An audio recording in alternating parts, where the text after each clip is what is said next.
नमस्कार। मैं रीना शर्मा अपने YouTube चैनल सुनी अनसुनी में आप सबका स्वागत करती हूँ। दोस्तों, मैंने कई बार कर्मों के ऊपर वीडियो बनाई है कि जो कर्म होते हैं वो आपका जन्मों जन्मों तक पीछा नहीं छोड़ते और उस चीज़ से भगवान तक भी नहीं बच पाए हैं। इसके ऊपर एक पौराणिक कथा है। पौराणिक कथा क्या कहा ही गया है, ये वाल्मीकि रामायण में इसका जिक्र आया है कि जो ऋषि भृगु थे वो बहुत ज़्यादा महान ऋषि हुए हैं और उनकी जो पत्नी थी बहुत ही ज़्यादा सीधी सादी और बहुत ही पवित्र मन की औरत थी, भृगु की पत्नी। तो जब एक बार देवताओं और राक्षसों में बहुत भयंकर युद्ध हुआ और जब देवताओं से राक्षस हारने लगे, जो असुर जब हारने की बारी आई तो उन्होंने जाके भृगु आश्रम में शरण मांगी। उस टाइम भृगु जी उसमें आश्रम में नहीं थे, परंतु जो उनकी पत्नी थी वो बहुत ही दयालु हृदय की थी। उन्होंने असुरों को वहाँ पर अपने यहाँ आश्रय दिया। जब ये बात विष्णु जी को पता चली, देवता सारे उनके पास पहुंचे और उनसे कहा कि जो भृगु पत्नी है उन्होंने असुरों को अपने यहाँ आश्रय दिया है और किसी भी आश्रम में जाकर हम युद्ध करें या उन्हें मारें, वहाँ पर खून खराबा करें, वो हमारे उसके खिलाफ है। तो आप उनका असुरों को वहाँ से कैसे निकालेंगे। तो ये सुनकर विष्णु जी को बहुत गुस्सा आया कि उन्होंने देवता और असुरों के बीच में भृगु पत्नी ने विघ्न डाला है। तो उन्होंने उन्हें अपने जो सुदर्शन चक्र था उससे भृगु पत्नी का सिर कलम कर दिया।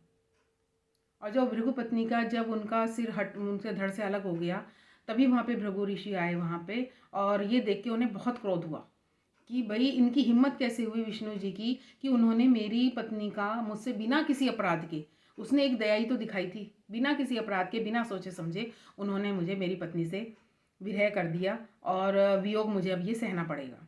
तो उन्होंने उसी वक्त विष्णु जी को श्राप दिया कि जिस प्रकार मैंने पत्नी वियोग भोगा है उसी प्रकार तुम भी पत्नी वियोग भोगोगे। लेकिन जब उन्हें अपना थोड़ा होश आया भृगु जी को, तो उन्हें ये लगा कि विष्णु जी तो विष्णु जी हैं, उनको मैंने श्राप दिया है और ये फलित कैसे होगा। अगर ये फलित नहीं हुआ तो मेरी बदनामी होगी कि मतलब मैंने ऐसे ही किसी को भी श्राप दे दिया और मेरे श्राप में कोई तेज ही नहीं है। तो उन्होंने उसके बाद फिर विष्णु जी की आराधना की और जब विष्णु जी प्रसन्न हुए तो उनसे कहा कि आप मेरा श्राप ग्रहण करिए, क्योंकि अगर आपने श्राप मेरा ग्रहण नहीं किया, आपको नहीं लगा मेरा श्राप, तो मेरा किसी भी तब का कोई वो नहीं, वैल्यू नहीं बैठेगी। तो विष्णु जी ने कहा कि ऐसा ही होगा, आप परेशान ना हो, मैं आपको श्राप को अपने सर पर लेता हूँ और जब मैं मनुष्य रूप में जन्म लूँगा राम के रूप में, तब मुझे पत्नी वियोग का दुख सहना पड़ेगा। मैं ये श्राप आपका अपने ऊपर लेता हूँ। तो जब एक बार दशरथ जी वहाँ पर गए, एक बहुत संत महात्मा आए हुए थे, उनके पास गए और उनसे पूछा, अपने जैसे होता है कईयों को कि जब किसी ब्राह्मण पंडित के पास गए, महान आदमी के पास गए कि मेरे बच्चों का भविष्य कैसा है, मेरा भविष्य कैसा है, तो उन ऋषि ने उनको कहा कि आपके जो राम जी हैं उनकी ज़िंदगी में ऐसा होने वाला है, उनको वनवास मिलेगा और उनको वहाँ पर पत्नी वियोग का भी सामना करने पड़ेगा और ऐसे होगा। तो दशरथ जी ने पूछा कि भाई ऐसा क्यों होगा, ऐसा क्या मेरे राम ने अपराध किया करेगा वो ये। तो फिर उन्होंने ऋषि ने उन्हें बताया था कि ये ऐसे ऐसे विष्णु जी का जो वो था, उन्होंने भृगु पत्नी का ऐसे मारा था, तो उसकी वजह से भृगु जी ने जो श्राप दिया था और जब वो राम रूप में जन्म लेंगे तो उनको वो भोगना पड़ेगा अवश्य। उन्होंने उस श्राप को ग्रहण कर लिया था।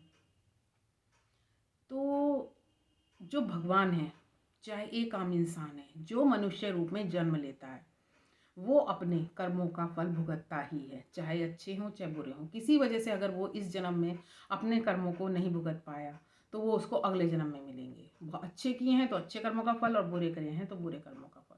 उससे कोई नहीं बच पाया है कभी भी, ये अटल सत्य है। दोस्तों, अगर आपको मेरी वीडियोस पसंद आती हों तो प्लीज़ सब्सक्राइब करना ना भूलें मेरे चैनल को। नमस्कार।